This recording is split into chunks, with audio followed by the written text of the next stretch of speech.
Hi, it's Matthew.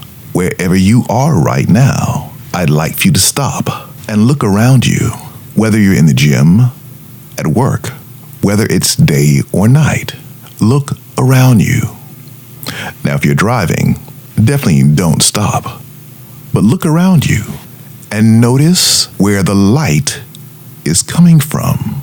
Even if it's nighttime where you are, notice where the light is coming from. Stay with me. Today, we're going deeper into seeing light. You're listening to the Master Your Lens podcast, episode 146. Hey, John Lee Dumas here, the founder and host of EO Fire, and welcome to the Master Your Lens podcast, the photography podcast dedicated to sharing inspiring stories, technical tips, and powerful secrets to help you become a better photographer. And now, your host, Matthew Jordan Smith. Hello, Photography Nation. How are you doing today? Welcome back to the Master Your Lens podcast. Today, we are going deeper into seeing light. This entire month of January 2020, we've been dealing with seeing different types of light. And for this entire month, this is the theme, seeing light. Maybe it's nighttime where you are, and you're driving, and you're wondering, what in the world is Matthew talking about? It's night. There is no light. Actually, it is. You just have to look a little closer. I love movies. And recently, I saw a movie while I was in the States called Harriet, the Harriet Tubman movie. Many scenes were filmed to look like night. Now, this is very important. Think about that. How do you light something and make it look like nighttime? Not too long ago, there was a very popular show called Game of Thrones. Maybe you're a fan, maybe you're not.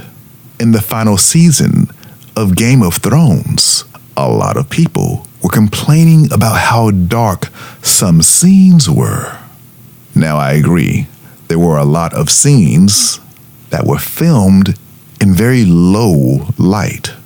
As I watched those scenes, I had to make sure all the lights were off where I was so I could see everything. It did make a difference. But the director was trying to give you a feeling of night. Now, if you're in a movie theater, it's dark. So those dark scenes translate a little bit better.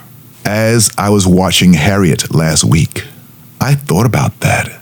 The nighttime scenes were filmed very, very well, but they had to light those scenes to look like night. How do you do that? Well, when it comes to any type of light, you must be aware of what it looks like. So let's go back to the first thing I said today. Wherever you are right now, notice the light around you. First things first, where is the light coming from? Maybe you're home and you have the lights on. So you know the light right now that's filling your room is coming from an artificial source. Maybe you're in an office right now and sunlight is flooding your office. But you also have a little bit of artificial light. Those are two sources of light. Which one is stronger right now? The sun coming in the room, or the sunlight coming in the room, or the artificial light? Maybe it's twilight, and you're out for a run. The sun has just gone down, but where is that light coming from? These types of questions are very important for the photographer to think about and start asking yourself, where is the light coming from? Now, keep thinking about that as you look around, but also notice the light and the shadows. How deep are the shadows? How light are the shadows? If it's nighttime, is it a full moon or is it a cloudy night? Let's say it's a cloudy, dark night, but you can still see just a little bit. What's creating that light for you to see? Now, let's get down to the nitty-gritty. Wherever you are, as you notice the type of light that you are in right now, if you had to create an image that looked like the light that you are currently in, how would you do it? Let me say that again. Notice the light that's around you right now, wherever you are. If someone was going to pay you $20,000 to create an image that looked exactly like the light that you are currently in, how would you do it? Do I have your attention now? A client is going to hire you. They love the look of the light that you're currently in, and they want to create a real life situation that looks exactly like the light you are in right now. A scene that looks exactly like the place you are in right now. Doesn't matter where you are.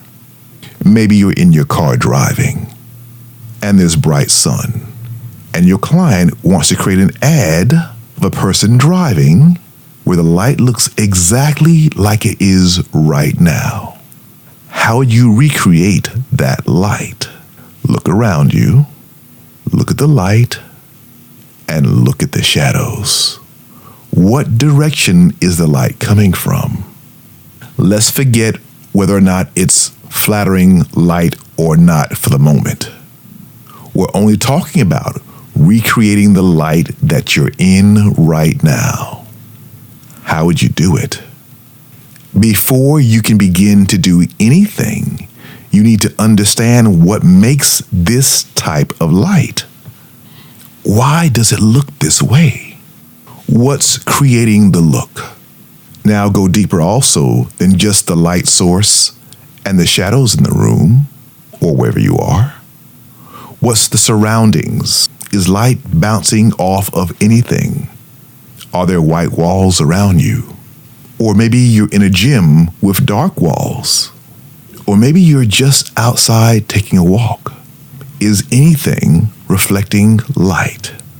Let's say it's nighttime and you're on the beach walking by the edge of the water.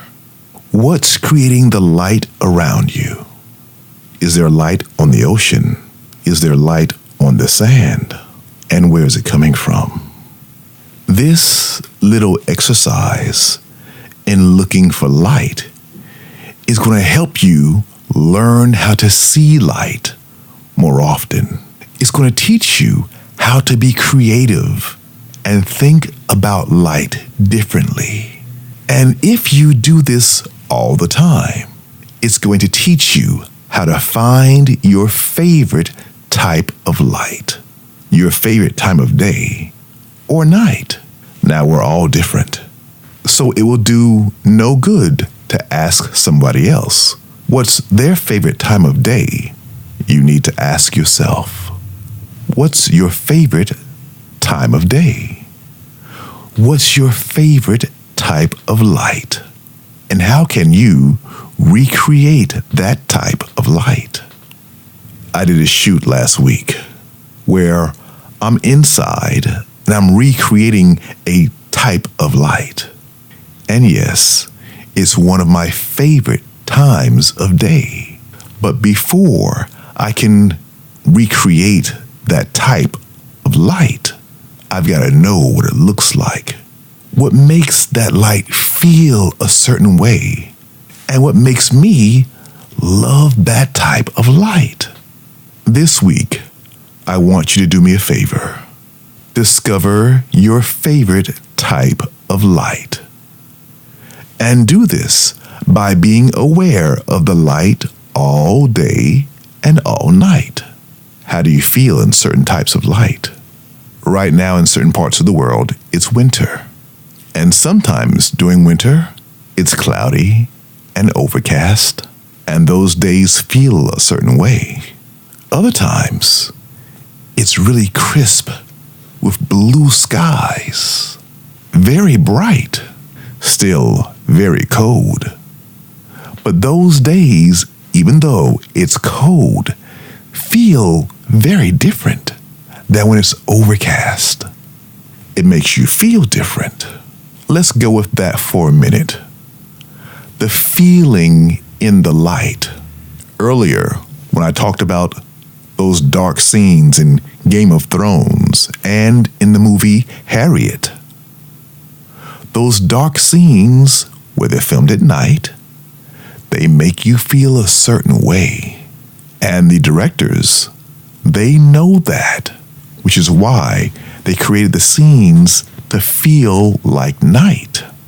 If you had to create an image that felt like night, that looks like nighttime, how would you do it? Really think about that. The next time you watch a movie and you see a scene that takes place at night, I want you to ask yourself, how did they light this scene? And how can I do it?